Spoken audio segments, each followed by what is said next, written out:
Hi hello నమస్తే welcome to our channel super tasty.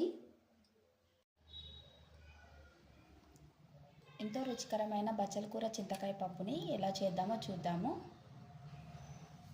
బచ్చల కూర పప్పుకు కావలసిన పదార్థాలు: కందిపప్పు, బచ్చల కూర, పచ్చిమిరపకాయలు, చింతకాయలు, వెల్లుల్లి. శుభ్రంగా కడిగి పక్కన పెట్టుకుందామండి. పచ్చిమిరపకాయలను మిక్సీలో వేసుకుందామండి.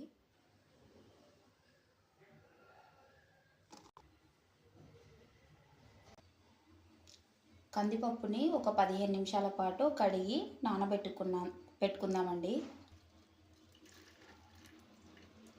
నానబెట్టుకున్న పప్పుని ఇందులో కుక్కర్లో వేసుకుందామండి. సన్నగా తరుక్కున్న బచ్చల కూరను వేసుకుందాం. మిక్సీ చేసుకున్న పచ్చిమిర్చి పేస్ట్ 2 స్పూన్లు, 1 స్పూన్ సాల్ట్ అండి, 1 స్పూన్ పసుపు, కొద్దిగా ఆయిల్ని వేసుకుందాం. ఒక గ్లాస్ వరకు వాటర్ని వేసుకొని కుక్కర్ మూతను పెట్టేసుకొని స్టవ్ ఆన్ చేసుకుందామండి. స్టవ్ ఆన్ చేసేసి కుక్కర్ని పెట్టేసుకుందాము. ఒక 5 విజిల్ వచ్చే వరకు ఉంచుకొని పప్పు ఉడికే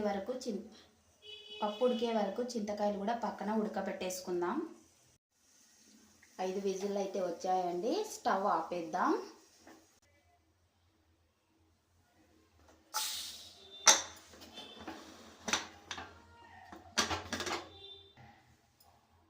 పప్పు అయితే మెత్తగా ఉడికిందండి. రుబ్బుకుందామండి. ఉడకబెట్టుకున్న చింతకాయ నుండి రసం తీసేసుకుందాము. చింతకాయ రసాన్ని ఉడికే పప్పులో వేసుకుందాము. చింతకాయ రసం వేసుకున్నాం కదండి. ఒక స్టవ్ వెలిగించి 10 నిమిషాల పాటు మరగనిద్దాం పప్పుని. స్టవ్ వెలిగించి ప్యాన్ పెట్టేసుకొని ఆయిల్ వేసుకొని అందులోకి ఆయిల్ హీట్ అయ్యాక ఆవాలు వేసుకుందాం, జీలకర్ర వేసుకుందాం,